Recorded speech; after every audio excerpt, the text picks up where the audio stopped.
자, 오늘은 아주 특별한 시 한 편을 들여다볼 건데요. 바로 시편 111편입니다.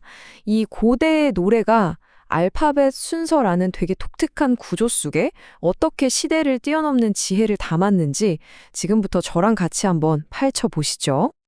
이 질문으로 한번 시작해 볼까요? 수천 년 전의 알파벳 시가 도대체 어떻게 오늘 우리한테 지혜를 가르쳐 줄 수 있을까요?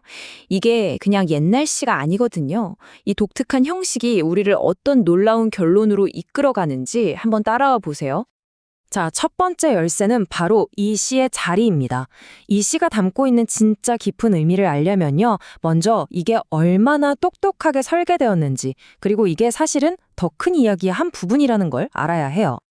시편 111편은 뭐랄까 일종의 알파벳 찬양이에요. 각 줄의 첫 글자가 히브리어 알파벳 순서대로, 그러니까 A부터 Z까지 쫙 이어지는 거죠. 이게 그냥 멋부리려고 한 게 아니고요. 내가 할 수 있는 모든 걸 다 동원해서 찬양하겠다. 이런 완전하고 포괄적인 찬양의 의미를 담은 아주 강력한 문학적 장치였던 거예요. 그런데 이 시의 진짜 재미는요. 이런 내부 구조만큼이나 이걸 둘러싼 외부적인 맥락이 있어요. 시편 111편은 그냥 뚝 떨어진 노래가 아니라는 거죠.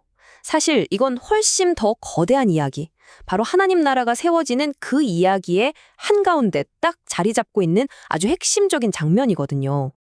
자, 이 흐름을 한번 보세요. 107편에서 흩어졌던 백성이 돌아오고 108편에선 하나님의 영광이 선포되죠. 그러다가 마침내 110편에서 새로운 왕이 약속됩니다. 바로 그 다음에 이 111편이 등장하는 거예요. 새로운 왕국을 맞이한 백성들이 와, 우리가 대체 어떻게 여기까지 왔지? 하면서 자기들의 역사를 돌아보고 그 구원의 순간들을 찬양하는 정말 결정적인 순간인 거죠. 그렇다면 이 백성들이 도대체 뭘 기억하면서 그렇게 찬양했을까요? 이게 바로 두 번째 주제, 하나님의 위대한 일입니다. 시편 111편은요, 막 딱딱하고 어려운 신앙 얘기를 하는 게 아니에요. 대신 구원이라는 아주 구체적이고 흥미진진한 역사 이야기 속으로 우리를 초대합니다. 바로 이 구절, 그의 기이한 일을 사람이 기억하게 하셨다. 이게 진짜 핵심이에요. 그냥 옛날 일 떠올리는 게 아니란 말이죠.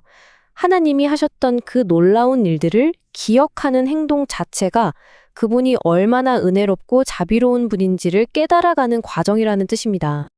이 시는 이스라엘 역사의 가장 드라마틱한 장면들을 마치 파노라마처럼 쫙 펼쳐 보여줍니다. 생각해보세요.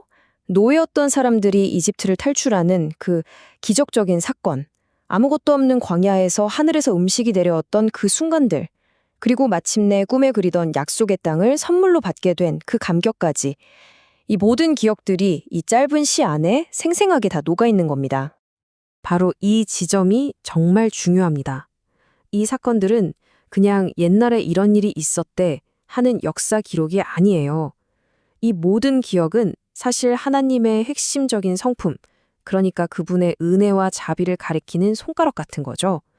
특히 백성들이 금송아지를 만들어서 하나님을 배신했을 때조차 용서해 주셨던 그 자비를 다시 한번 생각나게 하는 거예요. 자, 그럼 이렇게 구원받은 백성들은 이제 어떻게 살아야 할까요? 하나님의 구원은 그냥 자유다 하고 끝나는 게 아니었어요. 이건 정의로운 왕국이라는 새로운 사회를 세우는 출발점이었죠. 그렇다면 그 사회를 지탱하는 규칙은 과연 무엇이었을까요? 시편은 이 새로운 왕국을 떠받치는 세 개의 기둥을 이야기합니다. 첫째는 진실, 모든 관계와 행동의 기본이 되는 거죠. 둘째는 공의, 이건 약자를 보호하고 공동체를 바로 세우는 원칙이고요. 그리고 마지막으로 이 모든 가치를 담고 있는 영원한 계명입니다. 그런데 이 원칙들은 그냥 이렇게 살면 좋겠다 하는 좋은 말이 아니었어요.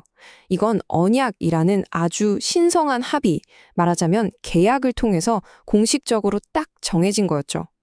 이게 바로 우리가 잘 아는 시내산에서 하나님과 이스라엘 백성 사이에 맺어진 그 약속입니다. 이 언약은 절대 일방적인 게 아니었습니다. 하나님께서 구원과 정의를 약속하시면 백성은 그 엄청난 은혜에 대한 응답으로 경외심과 신실함으로 살아가는 거죠. 서로 약속을 지키는 이런 상호관계가 바로 언약의 핵심이었던 겁니다. 여기서 순종의 동기가 정말 중요해요. 율법을 지키는 게 뭐랄까 억지로 해야 하는 무거운 짐 같은 게 아니었다는 거예요. 이건 우리가 적금직한 이집트에서 구원받았다는 그 생생한 역사적 사실에 대한 감사함에서 저절로 우러나오는 자발적인 반응이었던 거죠. 자, 이제 드디어 마지막입니다. 우리가 지금까지 살펴본 이 모든 이야기, 그러니까 시의 독특한 구조, 구원의 역사, 그리고 언약이라는 개념이 마침내 하나의 결론으로 딱 모입니다. 과연 시편 111편이 우리에게 던지는 가장 강력하고 또 가장 유명한 메시지는 무엇일까요? 이 시편 전체가요, 단 하나의 강력한 개념으로 수렴됩니다. 지혜로운 삶의 문을 여는 그 마스터키, 그게 과연 무엇일까요? 바로 이 구절입니다. 여호와를 경외하는 것이 지혜의 시작이다. 이 시가 처음부터 한 줄 한 줄 차곡차곡 쌓아 올려서 도달한 궁극적인 메시지인 거죠. 그런데 여기서 말하는 경외함은 무서워서 벌벌 떠는 그런 공포가 절대 아닙니다. 그분이 어떤 분인지, 우리를 위해 어떤 놀라운 일을 하셨는지, 그 구원의 역사를 제대로 이해했을 때 마음속 깊은 곳에서부터 우러나오는 존경심, 그리고 그 존경심에서 자연스럽게 나오는 순종적인 태도를 의미하는 거예요. 결국 지혜에 이르는 길은 이런 순서인 거예요. 먼저 하나님이 하신 일을 기억합니다. 그리고 그 기억을 통해서 그분의 성품을 이해하게 되죠. 그러면 그 이해는 자연스럽게 경외함이라는 응답으로 이어지고요. 마침내 그 길의 끝에서 우리는 진짜 지혜를 얻게 되는 겁니다. 그러니까 이 시가 말하는 진짜 핵심은 이거예요. 참된 지혜라는 건 그냥 과거에 대한 사실들을 머릿속에 넣어두는 게 아니라는 겁니다. 그 알미, 바로 오늘, 지금 당신이 어떻게 살아갈지를 결정하고 당신의 행동을 바꿀 때 비로소 진짜 지혜가 되는 거죠. 이 질문을 마지막으로 여러분께 남겨봅니다. 시편 111편이 말하는 것처럼 지혜가 기억에서 온다면 여러분은 지금 무엇을 기억하며 살고 계신가요? 그리고 그 기억이 오늘 여러분의 삶을 어떻게 만들어 가고 있나요?